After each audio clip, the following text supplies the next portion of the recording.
ممكن ربنا يشوف فيا بعد كل اللي انا مش شايفه في روحي حاجة عدلة؟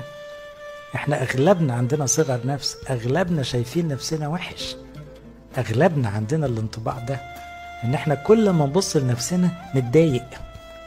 تصور في نفس اللحظة اللي انت مش قادر تبص لنفسك هو معجب، تقول ما عندوش نظر.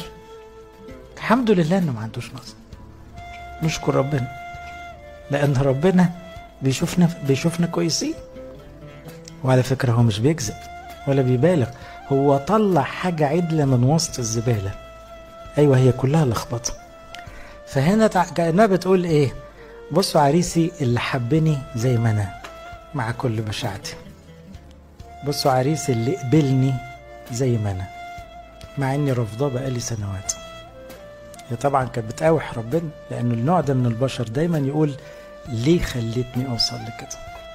واللي منكم خدم ناس اتبهدلت في الدنيا كتير لازم هتلاقوا الجملة دي، ليه خلاني أوصل لكده؟ ليه ما منعش اللخبطة دي كلها؟ ليه اتحطيت في الظروف اللي تخليني؟ ما بيقدروش يلوموا نفسهم من كتر صغر النفس، فبيوقعوا اللوم على ربنا. فكانوا رافضين ربنا، دي واحدة رافضة ربنا. أغلب الملحدين على فكرة كده، رافضين ربنا من كتر اللخبطة اللي في حياته، كتر الوجع اللي جواهم. إنما لو لقوا مسيح حلو كده هيقولوا له السجود فين؟ على طول.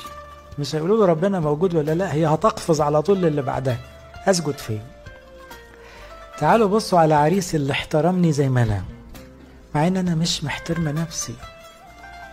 تعالوا بصوا على عريسي اللي اهتم بيا مع إني أنا غير جدير خالص بالاهتمام.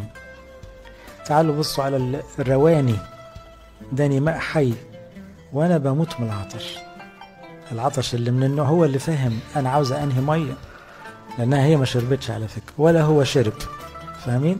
الميه العاديه ما اتشربتش خالص في القعده دي، انما كان في ميه عماله شغاله من المسيح للسامريه.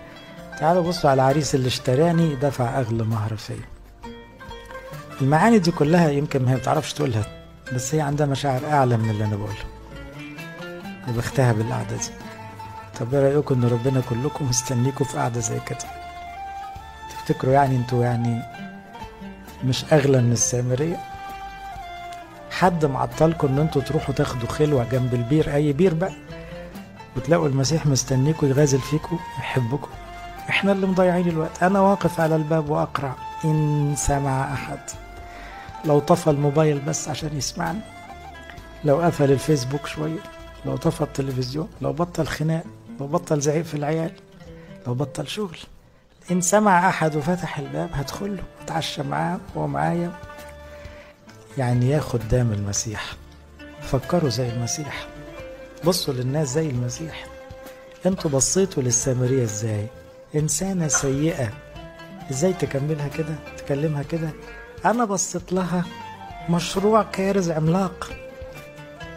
ارفعوا عينيكم وبصوا صح. انت ازاي شايف كده؟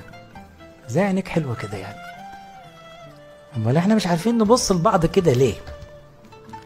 احنا نبص لبعض بقى ايه؟ نتفنن في ان احنا نشوف عيوب بعض.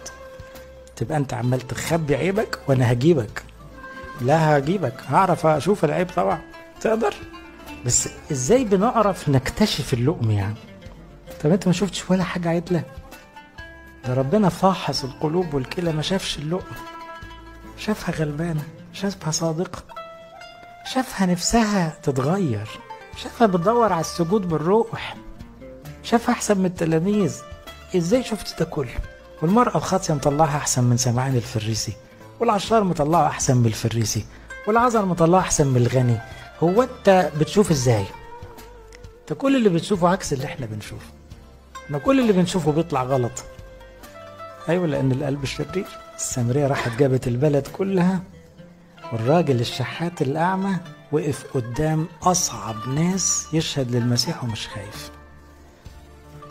شوف ربنا بيعمل ايه، شوف التوبة بتعمل ايه، شوف الماء الحي بيعمل ايه، شوف تفتيح العين بيعمل ايه. انت ليه سايب نفسك كده؟ انت بتتكسف تتكلم عن ربنا مع واحد مسيحي. واضح ان انت مش في القصص دي.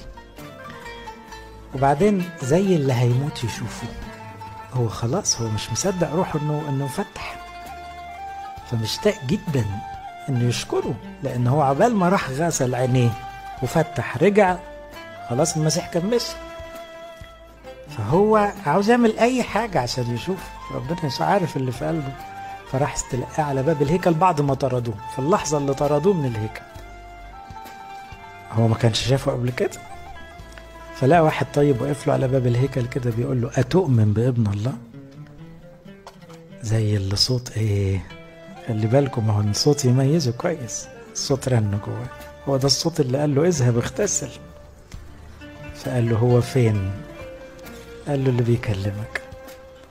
على طول سجد بقى، فيها عبادة، فيها شكر، فيها حب، فيها كل المشاعر اللي تقولوا عليها. سجد له على طول، سجد له كإله قبل التلاميذ على فكرة، قبل ما التلاميذ يسجدوا للمسيح كإله. لكن الراجل ده سبق الكل، والسامرية سبقت الكل، والمخلع سبق الكل، والابن الضال سبق الكل، وكلها عينات والحمد لله. يعني ايه، أرض